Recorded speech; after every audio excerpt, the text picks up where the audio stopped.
I've been watching a lot of Gary's economics lately, and I've been trying to learn from this fella, and he's really cool, and I recommend you check him out if you haven't already, if you don't know him.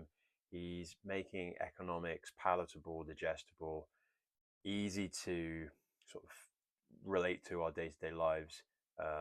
He specifically seems to be a champion of UK economics, which I'm grateful for.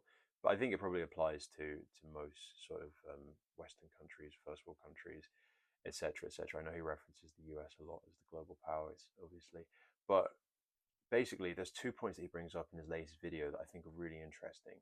And one of them is to tax the rich, which I felt my initial reservations about, not because I don't want to tax the rich, but because it just sounds very flippant, just very out there, just this sort of bohemian statement of, yeah, tax them.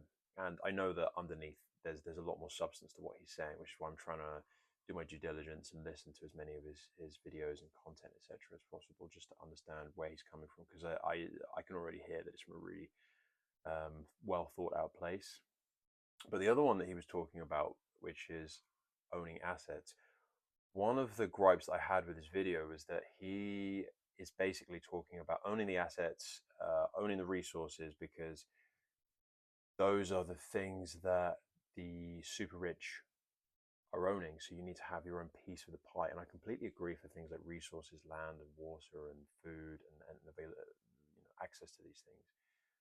But when he was talking about having the resources, sorry, the when he was talking about having the assets, his assets are, they make him complicit. And that's not a judgment, that's just an objective reality. They make him complicit because what he's got are things, are assets that are essentially propping up the pyramid. There's the Ponzi scheme of, the richest companies in the world, the S&P 500, the asset managers who are basically controlling the biggest companies in the world, your BlackRocks, your Vanguards, your State Streets.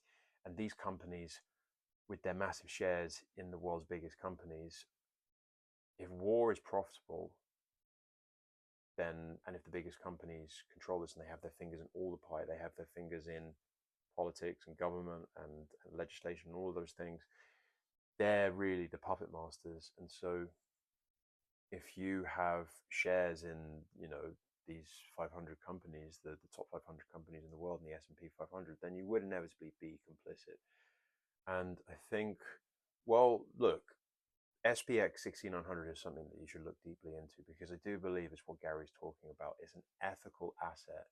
And the idea is with SPX 6900 to overthrow the S&P 500, because we want a grassroots asset that we can all get into. If we're all getting into oil and all the other things that the most powerful in the world have got, well, then who are really profiting? We're going to get richer, those of us who decide to invest what we can. And obviously with most assets, you can buy a fractionalized amount. That's how they work. So you put in what you have. It's a pound, £10, £1,000, etc. You put that in. Often, like, the misconception of something like Bitcoin is you need to have a whole Bitcoin to have Bitcoin, when that's not true. You can have a penny of Bitcoin and still have that percentage, that fractionalized percentage of Bitcoin. But inevitably, what he is complicit in and what he's encouraging is to have more shares in the things that essentially oppress us, because the more we have of it, the more money goes to the higher people higher up. So we're down the pyramid, maybe we climb up a bit, but then are our neighbors with us? The idea of SPX 6900 is, how do we get our neighbors and all the people that we know into a community from the bottom up, so that we create our own system that is ethical and offering an alternative opportunity to what's currently been put in front of us, sucking the liquidity out of the current system, opting out of what, not choosing those systems, opting out of those systems. A bit like when people choose not to vote. If you choose not to vote, I didn't vote in the last election. I was just sick of it. And at the same time, I thought, but what's the alternative? Uh, how do I create that? And many people, if you're like me, maybe you get a bit, it's not apathy, it's just, I don't energetically want to put myself there. But what alternative is actually really something that I think is going to serve me? And lots of alternatives will be available when you're voting. But I think voting with your money is way different. And when you can vote with your money, I think that's oftentimes why protests don't work. It doesn't matter how many people do it, how many protests actually work, but how many times, if you're voting with your money, do you feel it? And I think everybody feels it, from the everyman or woman to the people all the way up there. We all feel money. And I think that's why creating our own asset, SPX 6900, is a grassroots asset that is an incredible opportunity, I think, for all of us to build something together. I'll give you an example. GameStop, check it out if you've not seen the movie, but it was a really cool story of how a bunch of people online decided to get into this project. They met through Reddit. They met through Reddit, and they just organized and they decided to just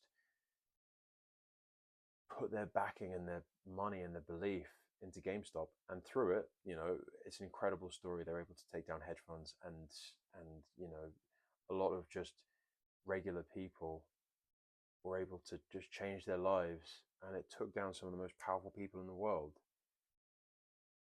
That's awesome, and we can do that. They collected. One thing about that is there was an off button. They were able to be stopped at certain points, paused. The system was able to interact because they were on the system's system. SPX 6900 is a decentralized movement, as cryptocurrency is. Check it out. I'm going to see if I can pitch it somehow to Gary. I don't know how I'm going to get in front of him, but I think it's something that he is essentially talking about. And I think if he was honest, he would admit that he is complicit in the 500. And so, what is an alternative? I think SPX 6900 really is one, and I encourage you to look into it deeply. Look into it deeply.